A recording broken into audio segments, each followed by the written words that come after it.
Je suis allé chercher des fossiles pas loin d'un village célèbre. Pas pour ses fossiles justement, mais pour ses petits bonbons à l'anis, adorés par Louis XIV. Ce jour-là, il avait beaucoup plu. Le champ était détrempé, le sol collé aux chaussures, et le brouillard rendait l'endroit presque irréel.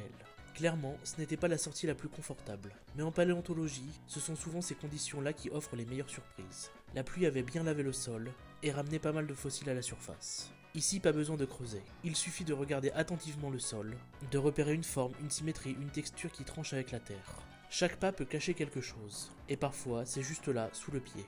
Le brouillard rendait tout silencieux. On avait presque l'impression d'être hors du temps. Juste un champ, de la boue et des organismes vieux de plusieurs centaines de millions d'années. Sur place, on ne se rend pas toujours compte de ce qu'on a trouvé. Certains fossiles sont encore complètement recouverts de terre et ne révèlent leurs détails qu'une fois nettoyés. Une fois à la maison, après le nettoyage, les découvertes prennent une toute autre dimension. Ici, on retrouve plusieurs brachiopodes, des térébratules reconnaissables à leur forme bien bombée, et des rhinconelles plus anguleuses. Il y a aussi des bivalves, notamment des pholadomia avec leurs côtes bien marquées. Ce ne sont peut-être pas des fossiles spectaculaires, mais ce sont exactement ceux que j'aime trouver. Ramassés sur le terrain, dans la boue, avec une vraie histoire derrière chaque pièce. Comme quoi, même sous un brouillard épais, le passé finit toujours par refaire surface.